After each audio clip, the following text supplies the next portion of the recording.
This is a very brief recording examining Ray Bradbury's Something Wicked This Way Comes, Chapter 11. These are some student annotations, and I just wanted to show you the detailing that they have here, along with some of the things that you need to notice in order to write an analysis over Ray Bradbury.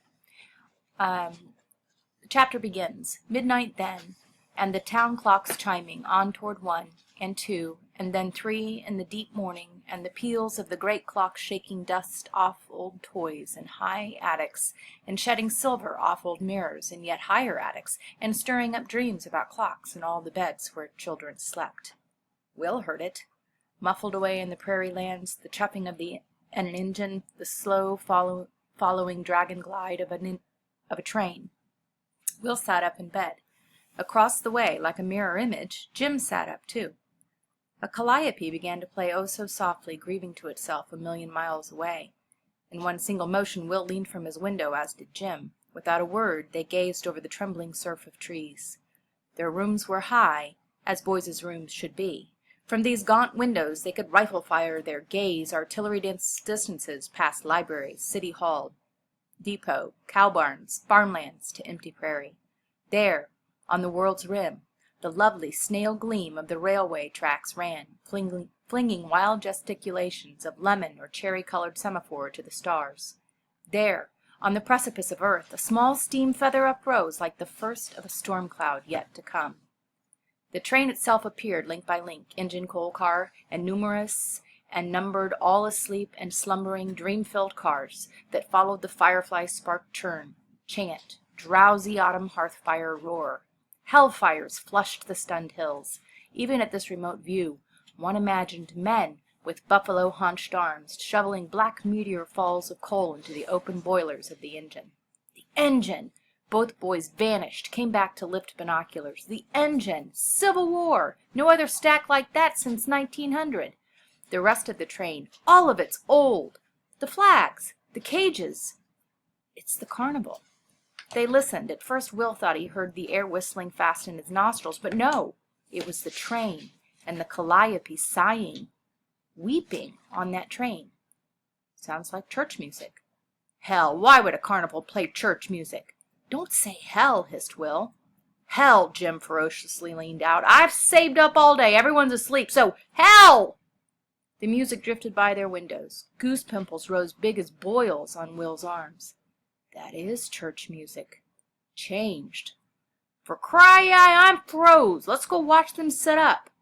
At 3 a.m.? At 3 a.m. So, Bradbury uses just a ton of parallel structure and repetition in order to develop his syntax. Look at the first paragraph. The repetition of and the, and the, and the, and the, he's really just adding freight train description to his writing, and it's very effective because it's overwhelming the idea of this time that is passing. First of all, that it's 3 in the morning, and that he refers to toys in attics and mirrors and dreaming and children.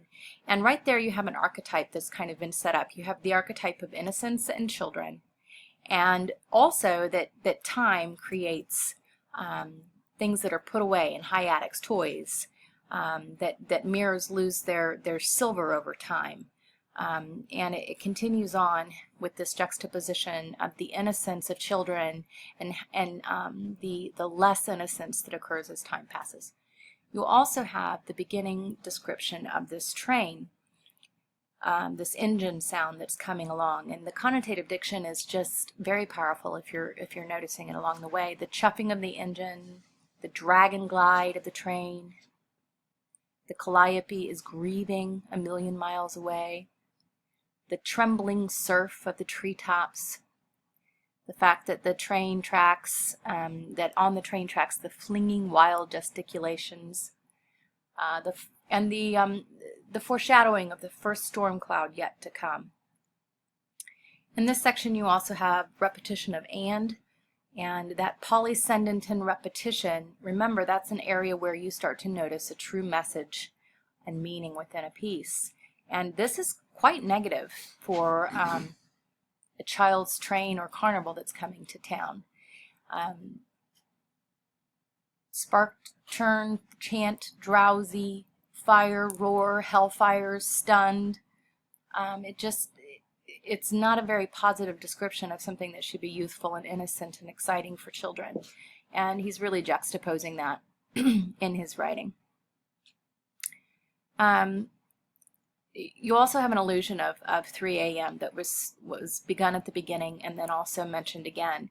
And when an author repeats time multiple times within a piece, there is meaning behind that. 3 a.m. just happens to be the witching hour. It's often incorporated in another piece of literature, and if you were to read this novel, you would see it repeated several times. Let's see. You'll also notice that there is juxtaposition of time, the present versus the past. There's connotative diction that is negative and evil, describing these childish things. The allusions of the 3 a.m. witching hour, the idea of church rituals and hymns, and that these hymns are not what typically you would hear in church, and that should be a warning bell in your head. The tricolon structures that he uses, the parallel structure, and the freight train description and detailing. His specific connotative diction is often childish in the coloring of the train, but then there's this opposition with words like dragon glide, trembling surf, wild gesticulations, hellfires, weeping and sighing. So you know that there is something that is not quite right.